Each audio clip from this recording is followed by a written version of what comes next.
أعوذ بالله من الشيطان الرجيم بسم الله الرحمن الرحیم شهر رمضان الذي رمضان کا مہینہ وہ مہینہ ہے انزل فیہ القرآن جس میں قرآن مجید نازل کیا گیا ہے، اتارا گیا. ہدی للناس، اور یہ قرآن مجید ہدایت ہے لوگوں کے لیے. وبینات من الہدی، اور ہدایت کی واضح دلیلیں ہیں. والفرقان، اور فیصلہ کرنے والی کتاب ہے. فمن شہید منکم الشہر فلیصمہ، پس جو شخص حاضر ہو جائے تم میں سے اس مہینے میں، رمضان کے مہینے کو پا لے، پس چاہیے کہ وہ روزہ رکھے. ومن کان مریضا، اور جو بیمار ہو، او علی سفر، یا سفر میں ہو، فعدۃ من ایام اخر، تو اس کو چاہیے کہ وہ تعداد پوری کرے دوسرے دنوں میں. یرید اللہ بکم الیسر، اللہ تعالیٰ چاہتے ہیں کہ تمہارے ساتھ آسانی کا معاملہ فرمائے. ولا یرید بکم العسر، اللہ تمہارے ساتھ تنگی کا معاملہ نہیں کرنا چاہتا.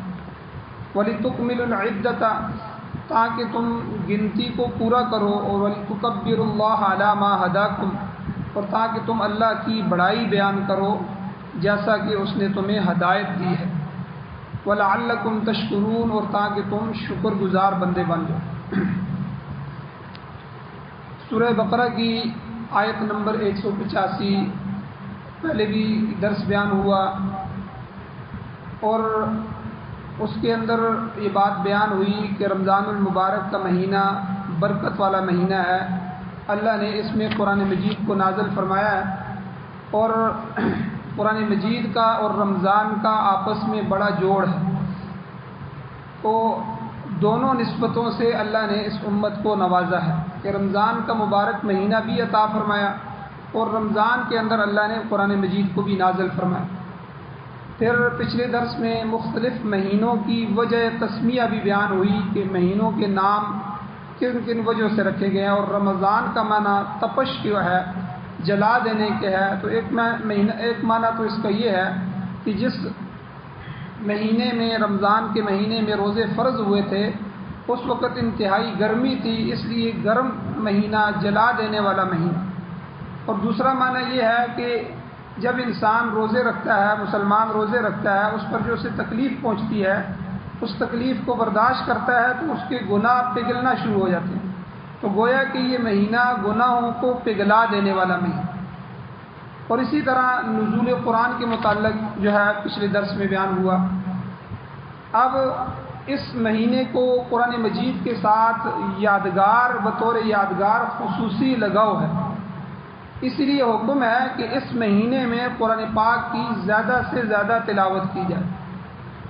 اگرچہ یہ بات بھی یاد رکھی جائے کہ محض تلاوت جو ہے، صرف تلاوت جو ہے، یہ منتہائی مقصود نہیں ہے کہ باقی صرف قرآن تلاوت کے لیے اترا ہے، بلکہ اس کا مقصد یہ ہے کہ اس سے نصیحت پکڑی جائے، قرآن مجید سے نصیحت پکڑی جائے، اس کے ترجمے کو سیکھا جائے، اس کی تفسیر کو سیکھا جائے، اور اس کے بتلائے ہوئے اصولوں کی پیروی کی جائے، اس کے احکام پر عمل کیا جائے. اسی لیے شاہ ولی اللہ محدث دہلوی رحمۃ اللہ علیہ فرماتے ہیں کہ مقصد از نزول قرآن محض تلفظ نیست، کہ نزول قرآن کا مقصد صرف تلفظوں کا پڑھنا، تلفظ یعنی تلاوت کرنا نہیں. اگرچہ اس زمانے میں محض تلاوت بھی بڑی غنیمت ہے. کوئی آدمی قرآن پاک کو اٹھا لے، اس کو کھول لے، اس کو پڑھ لے، اس کو دیکھ لے، یہ بھی بڑی بات ہے. تو کیونکہ حضور علیہ الصلوۃ والسلام نے ارشاد فرمایا کہ قرآن پاک کا ایک ایک حرف پڑھنے سے 10 نیکیاں اللہ تعالیٰ عطا فرماتے ہیں. اور فرمایا کہ جب کوئی آدمی خلوص دل کے ساتھ یہ 3 حرف الف لام میم، یہ 3 حرف پڑھتا ہے تو 30 نیکیوں کا مستحق ہو جاتا ہے. تو اللہ تعالیٰ کے کلام میں اس قدر برکت ہے. شیخ الاسلام حضرت مولانا سید حسین احمد مدنی رحمۃ اللہ علیہ نے اپنے مکتوبات میں لکھا ہے کہ قرآن پاک کے علاوہ باقی جو بھی کلام یا جو بھی ورد اوراد ذکر ہم کرتے ہیں، انہیں بغیر سمجھے پڑھنے سے کوئی فائدہ نہیں. صرف کلام پاک قرآن مجید ایک ایسا کلام ہے جسے سمجھ کر پڑھیں یا بغیر سمجھے پڑھیں، ہر حالت میں پڑھنے سے فائدہ ہی فائدہ ہوتا ہے۔ اس کے لیے صرف ایمان اور نیت صالحہ کی ضرورت ہے۔ نیک نیت کے ساتھ بندہ ایمان کی حالت میں قرآن پڑھے تو وہ ضرور فائدہ دیتا ہے۔ اور آگے اللہ نے فرمایا کہ قرآن کیا ہے؟ ہدی للناس، یہ لوگوں کے لیے ہدایت کا سامان، یہ ایسی ہدایت ہے جو انسان کے لیے سب سے ضروری چیز ہے۔ آپ اور ہم نماز کی ہر رکعت میں اللہ سے دعا کرتے ہیں، اہدنا الصراط المستقیم، اے اللہ ہم کو سیدھے راستے پر چلا، ہمیں سیدھا راستہ دکھلا۔ تو سیدھا راستہ وہی دکھلانے والا ہے جو قرآن پاک نے دکھلایا، یعنی قرآن پاک نے کیا سکھایا کہ اس طرح عقیدہ رکھو، یہ عقیدے رکھو، اس طرح عمل کرو، اس طرح کے اخلاق پیدا کرو، اپنے معاشرتی اور معاشی مسائل کو اس طرح حل کرو جس طرح قرآن نے بتایا۔ تو گویا کہ قرآن پاک ایک متن ہے اور حدیث حضور علیہ الصلوۃ والسلام کی اس متن کی شرح ہے۔ یہ قرآن پاک کو کھول کر بیان کرتی ہے، حدیث جو ہے قرآن پاک کو کھول کے بیان۔ امام شافعی رحمۃ اللہ علیہ، شاہ ولی اللہ محدث دہلوی رحمۃ اللہ علیہ اور مولانا رشید احمد گنگوئی رحمۃ اللہ علیہ فرماتے ہیں کہ ہر صحیح حدیث قرآن پاک کی شرح ہے۔ جتنی بھی صحیح احادیث ہیں تو صحیح احادیث کے بغیر قرآن پاک کو سمجھنا ممکن نہیں ہے۔ بڑے فتنے گزرے ہیں جن میں پرویزی، چکڑالوی، یہ فتنے بھی ہمارے زمانے کے قریب کے اندر گزرے ہیں۔ انہوں نے محض اس لیے حدیث کا انکار کر دیا کہ قرآن پاک جو ہے ہمیں کافی ہے، ہم قرآن پاک سے ہی سمجھیں گے، ہمیں حدیث کی ضرورت نہیں ہے۔ دراصل انہوں نے ایسا کیوں کیا کہ بھئی ہم حدیث کا انکار کریں گے تو ہمارے ماننے والے جب ہم سے پوچھیں گے کہ بھئی اس کی پھر تشریح کیا ہے قرآن پاک کی، تو ہم اپنی منمانی تفسیریں کریں گے، جو دل میں آئے گا اس طرح تفسیریں۔ تو اس طرح کرنا یہ گمراہی کے دروازے کو کھولتا ہے، کیونکہ احادیث کے بغیر انسان قرآن کی منزل کو نہیں پا سکتا۔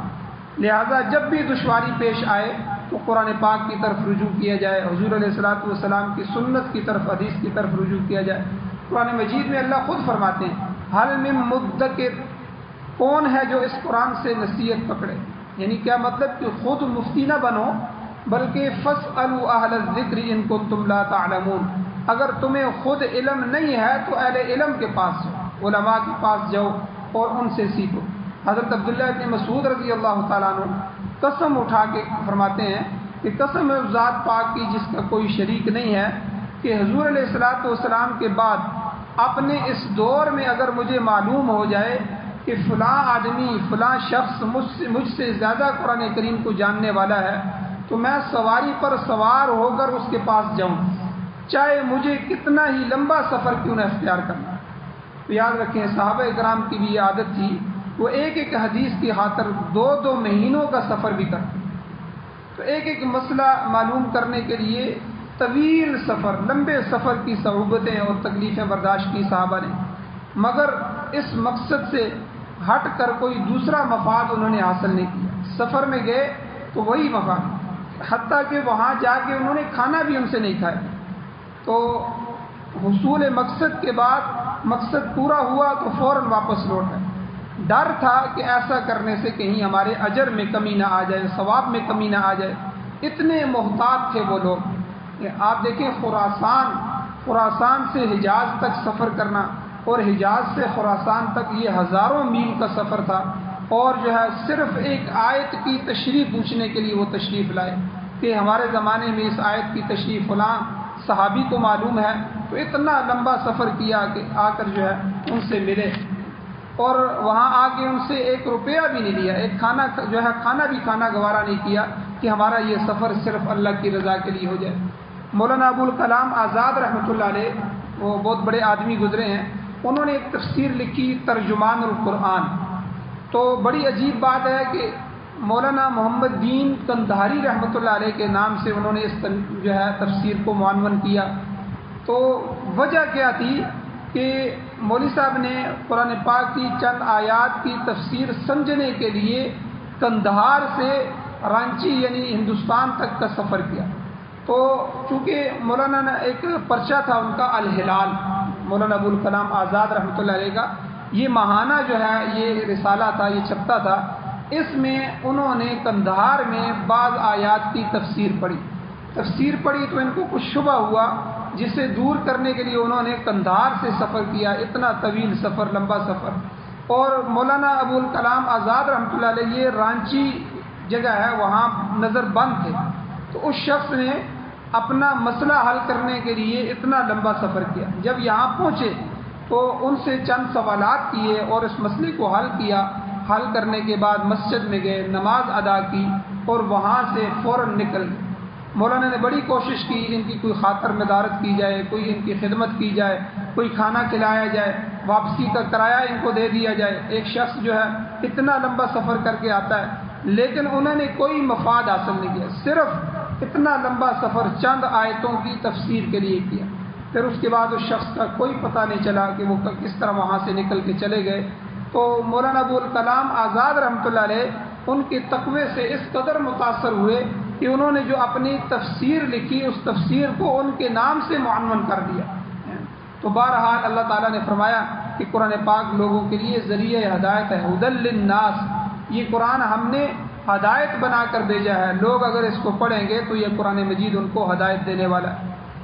اور آگے اللہ نے فرمایا وَبَيِّنَاتٍ مِّنَ الْهُدَى وَالْفُرْقَانِ، اس میں ہدایت کے واضح دلائل موجود ہیں۔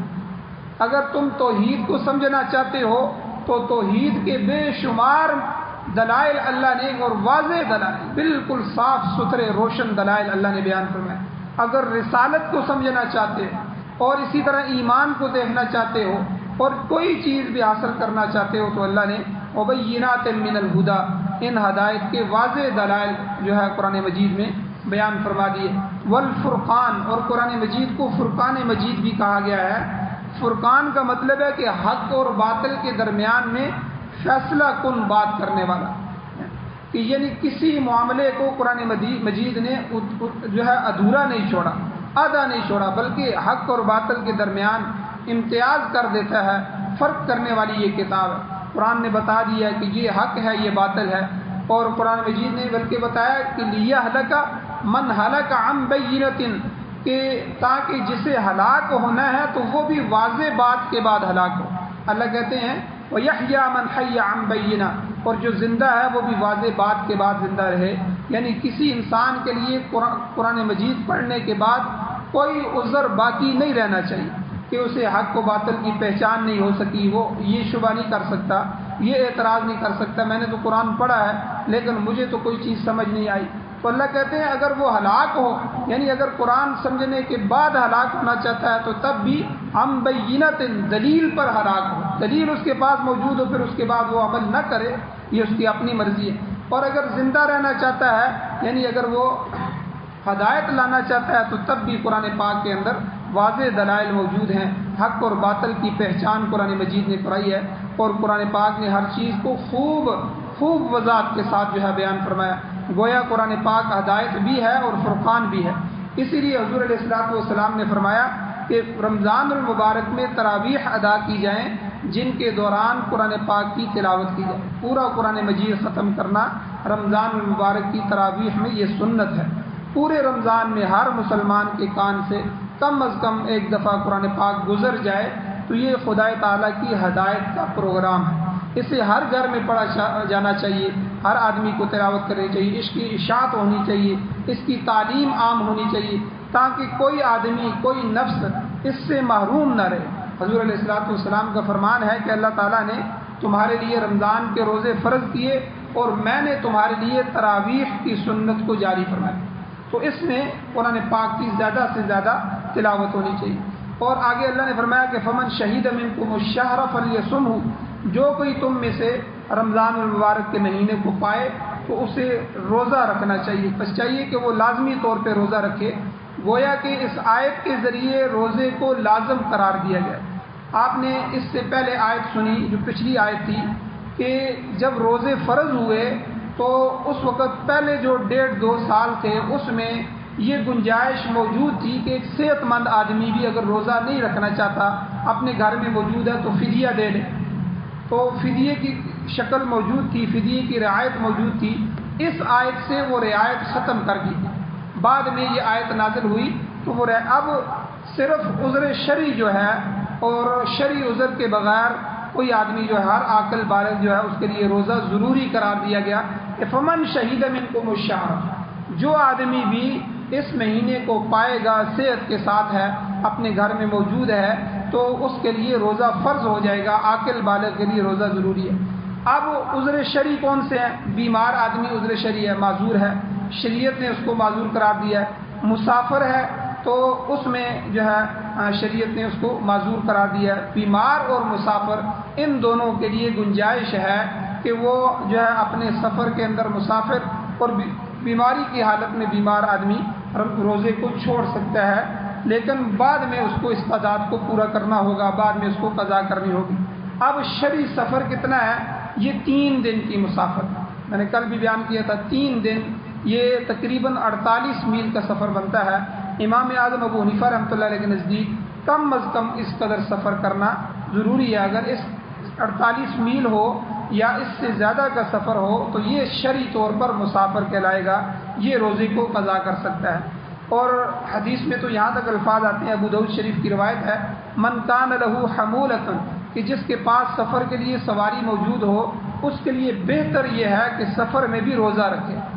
اگر نہیں رکھ سکتا تو بعد میں قضا بہرحال لازم ہے، لیکن پہلے کوشش یہ کرے کہ وہ آدمی مسافر ہے اور آسانی کے ساتھ اس کے پاس سہولت کے ساتھ اپنی گاڑی ہے یا اچھی گاڑی کے ساتھ سفر کر رہا ہے جس میں تکلیف زیادہ نہیں ہے، تو وہ روزہ بھی رکھ سکتا ہے۔ روزے کو بہتر قرار دیا گیا ہے، لیکن جو ہے اگر نہیں رکھنا چاہتا تو نہ بھی رکھے، بعد میں قضا کرے۔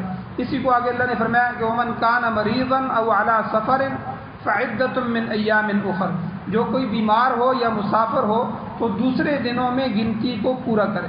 یعنی سال بھر میں 29 یا 30 دن کی گنتی پوری کرنا انسان کے اندر تقوی کو پیدا کرتا ہے، روحانیت کو پیدا کرتا ہے، اور اس کے بغیر جو تقوی کا ڈپلومہ ہے یہ نہیں ملتا، تقوی کی سند نہیں ملتی۔ اس کی مثال اس طرح ہے جیسے کوئی طالب علم ہے، اس کو سند حاصل کرنی ہے تو سند اسی صورت میں ملے گی کہ جب وہ پورا سال حاضری لگائے گا، اپنا مکمل سال کرے گا، اس کے بعد امتحان میں جو ہے بیٹھے گا، امتحان دے گا، پھر پاس ہوگا تو اس کو جو ہے وہ سند دی جاتی ہے۔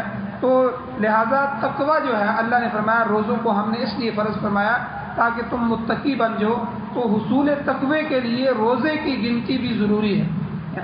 رمضان کے اندر روزے رکھے، لیکن اگر بیمار ہو گیا یا مسافر ہو گیا تو اب جو ہے روزہ چھوڑ دیا، اب اس کی گنتی پوری نہیں ہے، ٹھیک ہے۔ فعدۃ من ایام اخر، جب رمضان گزر جائے، دوسرے دن آ جائیں تو اب وہ ان دنوں میں ان روزوں کی قضا کرے۔ اب یہاں روزوں کی قضا کے ساتھ جو ہے ایک مسئلہ اور پیدا ہوا جس میں امام ابو حنیفہ رحمۃ اللہ علیہ اور امام شافعی رحمۃ اللہ علیہ کا فقہی اختلاف ہوا۔ وہ کیا کہ امام شافعی رحمۃ اللہ علیہ فرماتے ہیں اگلے سال رمضان کے آنے سے پہلے اس آدمی کو قضا کرنی ضروری ہے۔ اگر اگلے رمضان تک بھی یہ اپنے اس رمضان کے روزوں کو قضا نہیں کر سکا تو امام شافعی فرماتے ہیں اس کو ہر روزے کے بدلے میں تاوان دینا پڑے گا۔ اب تاوان کیا ہے کہ 2 مد جو ہے وہ غلہ اس کو دینا ہوگا، اناج دینا ہوگا، لیکن امام ابو حنیفہ رحمۃ اللہ علیہ فرماتے ہیں تاوان ضروری نہیں ہے بلکہ اسے روزوں کی قضا کرنی ہوگی۔ اس رمضان میں روزے قضا ہوئے ہیں تو اگلے سال رمضان سے پہلے وہ قضا کر لے، اور اگر پہلے نہیں کر سکتا تو اگلے رمضان سے بعد بھی بہرحال اس کو قضا کرنی ہوگی، اس پر جرمانہ نہیں ہے، تاوان نہیں ہے۔ ہاں جو تاخیر کرے گا روزے کی قضا میں تو تاخیر کرنا گناہ ہے۔ اب آخر میں اللہ نے فرمایا یرید اللہ بکم اليسر، اللہ تعالیٰ تمہارے ساتھ آسانی کرنا چاہتے ہیں، ولا یرید بکم العسر، اللہ تمہارے ساتھ دشواری اور تنگی نہیں کرنا چاہتے۔ اللہ نہیں چاہتے کہ میرے بندے ایمان والے مسلمان جو ہیں تنگی میں پڑ جائیں، بلکہ اللہ چاہتے ہیں تمہارے لیے آسانی ہو۔ اسی آسانی کے لیے اللہ نے تمہیں سہولتیں دی ہیں، رخصتیں دی ہیں۔ سہولتیں کیا دی ہیں کہ دیکھیں کہ بیمار آدمی، اگر بیمار آدمی کے لیے بھی روزہ فرض ہوتا اور ضروری ہوتا تو کتنی مشقت اور تکلیف میں ہم پڑ جاتے۔ کیسے لوگ ایسے بیمار ہیں جو سانس بھی نہیں لے سکتے، تکلیف کی وجہ سے کرا رہے ہیں، تو اب اللہ نے کتنی سہولت دے دی کہ اچھا بھائی روزہ نہ رکھو۔ مسافر ہے، سفر میں اللہ نے سہولت دے دی کہ تم سفر میں جا رہے ہو اور تمہارے لیے سفر کی تنگی ہے، تکلیف ہے، دشواری ہے، تو تم روزہ نہ رکھو۔ تو اللہ کہتے ہیں اللہ تمہارے لیے آسانیاں پیدا کرنا چاہتا ہے، اور اللہ نے رخصتیں دے دی۔ رخصتیں کیا دی؟ حاملہ عورت ہے حمل ہے، اگر حمل کی حالت میں وہ روزہ رکھتی ہے تو ہو سکتا ہے اس کو نقصان ہو جائے یا اس کے بچے کو نقصان ہو جائے، اللہ نے سہولت دے دی، رخصت دے دی، ٹھیک ہے۔ اسی طرح مرضعہ جو ہے دودھ پلانے والی عورت، بچے کو دودھ پلا رہی ہے، ظاہر بات ہے ماں کھائے پیے گی تو دودھ آئے گا، اگر دودھ بنے گا تو اگر ماں کھائے پیے گی نہیں اور صبح سے شام تک اور مسلسل روزے رکھنے ہیں تو اب جو ہے وہ تکلیف میں پڑ جائے گی، بچے کے لیے دودھ کم ہو جائے گا، اس کی غذا کم ہوگی تو بچے کی جان کو بھی خطرہ ہو سکتا ہے۔ مرضعہ کو بھی، دودھ پلانے والے کو بھی اللہ نے رخصتیں دے دی کہ حاملہ اور مرضعہ اس کو سہولت حاصل ہے کہ وہ بھی اگر سخت تنگی میں ہیں اور سخت تکلیف میں ہیں اپنے بچے کی وجہ سے، ان کی جان کو خطرہ ہے یا بچے کے لیے خطرہ ہے، تو ان کو سہولت دے دی کہ وہ بھی روزہ چھوڑ سکتی ہیں، روزہ قضا کر سکتی ہیں، لیکن بعد میں وَلِتُكْمِلُ الْعِدَّةَ تمہیں گنتی پوری کرنی ہوگی اور اس کے اثرات تمہارے اندر تقوی کی صورت میں ظاہر ہوں گے۔ اللہ جب تم پورے مکمل روزے رکھ لو گے اور جو چھوڑ دیے ہیں ان کی قضا کر لو گے تو پھر تمہارے اندر تقوی کا کورس پورا ہو گیا، تم متقی بن گئے۔ آگے اللہ نے فرمایا وَلِتُكَبِّرُوا اللَّهَ عَلَى مَا هَدَاكُمْ تم اللہ کی بڑائی بیان کرو، کس بات پر؟ اس بات پر کہ تمہیں اللہ نے ہدایت دی۔ کتنے لوگ ہیں، ایک تفسیر تو مفسرین فرماتے ہیں اس کی یہ ہے کہ دیکھو اللہ نے تمہیں ہدایت دی ہے، کتنے لوگ ہیں کہ جو روزے ہی نہیں رکھتے، ہٹے کٹے ہیں، صحت مند ہیں لیکن روزہ نہیں رکھتے، رمضان کی توہین کرتے ہیں، روزے کا کئی انکار کرنے والے ہیں، کئی کس طرح کے لبرل اور آزاد قسم کے لوگ اس دنیا میں موجود ہیں مسلمان کلمہ پڑھنے والے ہیں۔ تو تمہیں اللہ نے ہدایت دی اور روزہ رکھنے کی توفیق عطا فرمائی، تو اس لیے تمہیں اللہ کی تکبیر وَلِتُكَبِّرُوا اللَّهَ عَلَى مَا هَدَاكُمْ اللہ کی بڑائی بیان کرنی چاہیے کہ اللہ جل شانہ بہت بڑی ذات ہے کہ جس نے ہمیں ہدایت عطا فرمائی۔ اور دوسری تفسیر بعض مفسرین فرماتے ہیں کہ اس سے وہ تکبیریں مراد ہیں جو رمضان المبارک کے اختتام پر نماز عید پر پڑھی جاتی ہیں، اللہ اکبر اللہ اکبر لا الہ الا اللہ واللہ اکبر اللہ اکبر وللہ الحمد، یعنی یہ رستے میں آتے ہوئے بھی ہم پڑھتے ہیں، جاتے ہوئے بھی ہم پڑھتے ہیں اور امام خطبے کے دوران بھی تکبیریں پڑھتے ہیں۔ تو بعض مفسرین فرماتے ہیں وَلِتُكَبِّرُوا اللَّهَ عَلَى مَا هَدَاكُمْ اس میں یہاں یہ مراد ہے کہ اگر رمضان بخیر و عافیت گزر جائے، رمضان کا اختتام ہو جائے، تم نے پورے روزے رکھ لیے ہیں، اب تم اللہ کی تکبیر بیان فرماؤ اس بات پر کہ اللہ نے جو تمہیں ہدایت دی ہے اور رمضان مکمل ہو گیا ہے خیر خیریت سے، اب تم اللہ کی تکبیر اور بڑائی بیان کرو۔ وَلَعَلَّكُمْ تَشْكُرُونَ تاکہ تم اللہ کا شکر ادا کرو۔ تو ابو داؤد شریف کی روایت کے اندر بھی آتا ہے، حضور نے فرمایا لِكُلِّ شَيْءٍ زَكَاةٌ ہر چیز کی زکوٰۃ ہوتی ہے، وَزَكَاةُ الْجَسَدِ الصَّوْمُ اور جسم کی زکوٰۃ روزہ رکھنا ہے۔ جسم کی زکوٰۃ کیا ہے؟ روزہ رکھنے سے مکمل ہوتی ہے۔ تو اس طرح انسان اللہ کا شکر بھی ادا کرتا ہے کہ اللہ تعالیٰ کی توفیق سے اتنا بڑا فریضہ تھا کہ جو رمضان کا پورے مہینے کا ہم نے اللہ کی توفیق سے مکمل کیا ہے اور اس طرح تقویٰ اور روحانیت کو اپنایا ہے اور اس سے فائدہ اٹھایا ہے۔ اللہ جل شانہ سے دعا ہے اللہ ہمیں عمل کی توفیق عطا فرمائے۔ آمین۔ الحمدللہ رب العالمین والعاقبۃ للمتقین والصلاۃ والسلام علی رسولہ النبی الامی الکریم۔ اللهم ربنا آتنا فی الدنیا حسنۃ وفی الآخرۃ حسنۃ وقنا عذاب النار۔